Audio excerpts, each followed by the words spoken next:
Welcome back into the GSMC Sports Podcast, as we are now going to be diving into some of the latest MLB playoff action. We're going to be starting with yesterday's games in the American League, where we saw now all four divisional round series tied up 1-1. So it's been an excellent start up to this point. I believe I saw a stat from ESPN that it's the first time since 1995 that all four divisional round series have started 1-1. So we're in the midst of a great playoffs up to this point. And I want to start with last night's game. The Kansas City Royals defeating the Yankees 4-2 to even the series up there.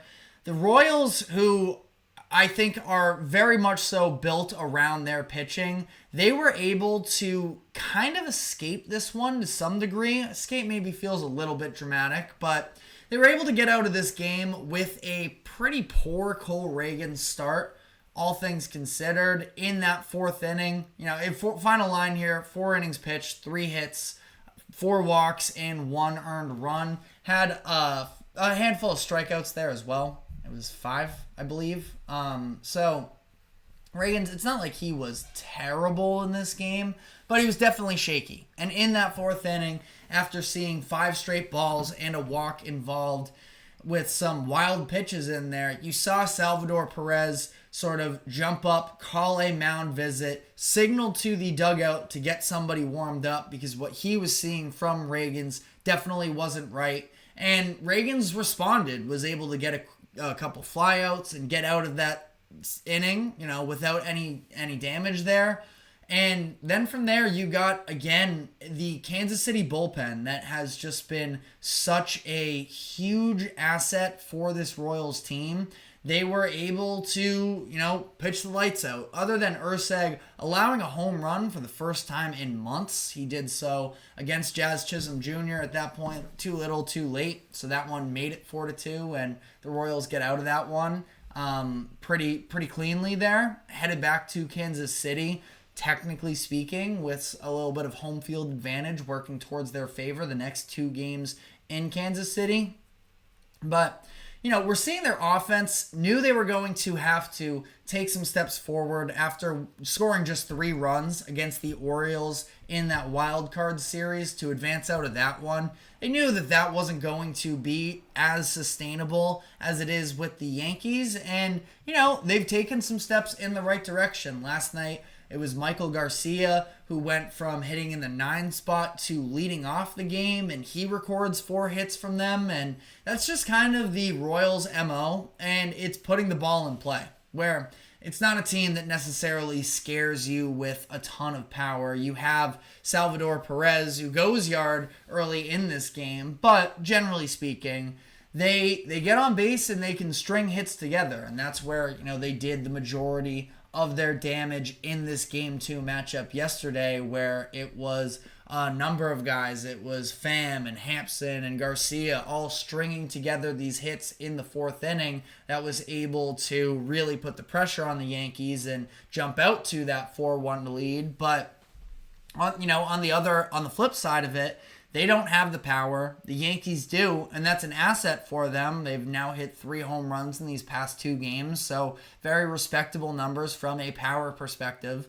But also, the Yankees aren't necessarily a team that is going to do a ton of damage on the base paths and force fear into this Kansas City bullpen, where they're able to mostly get through these innings largely unscathed. And it's because they have just far more. The base running has been a weakness for the Yankees for a lot of this season. Again, mentioned this the other day, but the Yankees are last in base running from the regular season, according to ESPN statistics there. And we haven't seen very much of Aaron Judge up to this point yet. I know that sometimes Yankees fans can be very defensive of that. I think it's fair to mention, 1 of 7 with 4 strikeouts, not what the Yankees fans were hoping out of him. And he's not the only superstar that hasn't necessarily paid the bill or lived up to it up to this point in the series. Bobby Witt yesterday, 0-for-5. But I think part of the difference is there. And listen, we don't need to compare each player 1 for 1, but just to sort of get out of that, as well, to be fair to both sides, because, both of these fan bases definitely defensive of their stars. Fair enough. That being said, though, Bobby Witt, he also did, drive in each of the game-winning runs in the wild card series. He has been excellent defensively for the Royals up to this point in this series as well. So I cut him a little bit more slack, I suppose. Either way, again, we don't need to compare one to another, but it's just the reality of the situation. Judge has not done enough up to this point. And I don't want to pin it all on him. It is the Yankees offense as a whole. Again, when you talk about this idea of the Royals are able to string hits together, Yankees not so much. You look at the fact for the Yanks right now where they get opportunities in each of these first two games, with Waka only going 4 innings on Saturday. It was just 4 innings from Reagan's last night. And haven't really taken advantage of that yet. Now, they're at least getting to see the bullpen, which is a positive for them, but 11 men left on base in game 1, 2 of 13 with runners in scoring position. Really felt like they just escaped that game. That was a very winnable one for the Royals. And then this past game, 8 men left on base, 1 of 6 with runners in scoring position. So again, it's the matter of you got to threaten of having runners in scoring position in the first place and, put some pressure on the opposing pitching. And then on top of that as well, you got to convert when you have the opportunities. And the Yankees just haven't necessarily done that up to this point in the series. But now, like I mentioned, going back to Kansas City, this is a very winnable series for either side. The Game 3 matchups, I believe, have been announced. I think it was Seth Lugo. I can double check on who it would. It's Clark Schmidt for the Yankees. So, Yankees deciding to not go with Heel in this series as a starter. Somebody who I would have to imagine will make an appearance at some point out of the bullpen for them. I sort of understand the reasoning for them to not go with Heel as a starter in this position. You saw him sort of struggle a little bit down the stretch of the season, and he's somebody who I definitely think can live up to certain opportunities, but Clark Schmidt having a pretty good season for them. Need a little bit more experience on the road, having Heel's first start in a very hungry Kansas City crowd. Feel like could be risky. So again, we will get Schmidt versus Lugo in that game.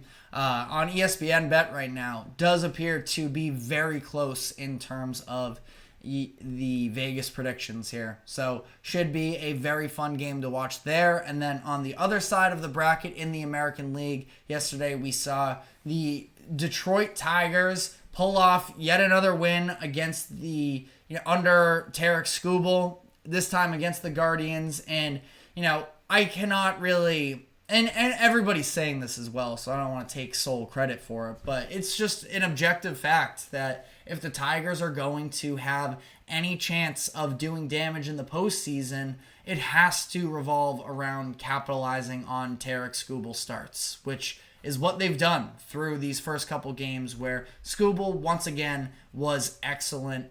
7 innings pitched, 3 hits, 0 walks. I believe he was 0 walks last game as well during the wild card series. I want to double check myself here. Did have 1 walk in that game, so, my bad there. But, either way, Skubal has just been incredible. Strikes out 8 in this game, goes 7 innings. Able to hand it off to Will Vest, who continues to shove for the Tigers, pitching some of his best baseball right now. And then, I don't know, maybe you want to call it a bit of an interesting decision that they went back to Brisky. Brisky, not somebody who does typically, close games for the Tigers. Usually it's Foley, but Foley ran into some trouble in that game 1, I believe it was, against the Astros, where he really sort of messed around there, and it was Brisky who had to come in and close the door for them. So, Tigers bullpen able to get the job done as well. And especially in those Skubal starts, it's not like you need anything extraordinary from your offense. Really, it's a 0-0 game into the ninth inning.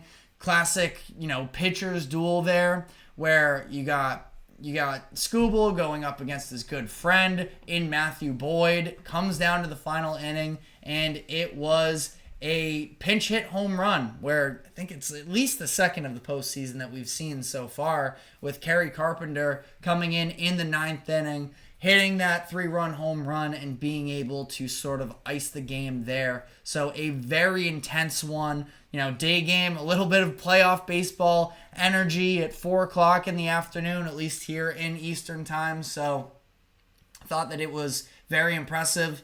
I mean, credit the Guardians. That is still a very good team. And I think that ultimately they should feel mostly good moving forward here in the playoffs, where the Tigers, I mean, they are so reliant on Skubal. They did a good job in Game 2 against the Astros, heading in with the bullpen game and being able to, throw a bunch of arms out there and figure things out from there. But, I think it's risky, obviously, of trying to really manufacture good pitching performances by throwing everything that you have in the bullpen out there. So they don't have a listed starter for this upcoming Game 3, very likely going to be another bullpen game. We'll see there. This is where the Guardians sort of have to strike Alex Cobb on the mound for the Guards. So I think they have a very good chance to sort of swing the momentum back in their direction. But, if I'm the Guardians, I'm just trying to make sure that I do not see Tarik Skubal pitching again. I think that, we'll see ultimately. I mean, if they pitched yesterday, Game 4 would be on Thursday, it appears. Can't imagine after 90-plus pitches that Skubal is going to be able to pitch that one. But if this gets to Saturday and it gets to a Game 5, the last thing I want to do is face off against the best pitcher in the MLB in a winner-take-all game. So Guardians really need to capitalize on these next couple here. But let me know what your thoughts are in the comment section. Again, both of these series will remove on Wednesday, October 9th. So tomorrow as we record this live here. But yeah, it should be a fun one. But we're now going to dive into the National League on the other side of this, where, like we mentioned, all even series right now. So a ton of playoff drama, especially so if you want to look at that series between the Padres and Dodgers, where the discontent between these two teams is screaming off of the television screen and screaming in from the Dodger Stadium crowd. So we're going to be diving into that entire mess of a drama, as well as the unbelievable back and forth we're seeing right now between the Mets and the Phillies in the National League. So we're going to dive into both of those. But before we do so, we are going to have to take our final break. Do not go anywhere. We will be right back.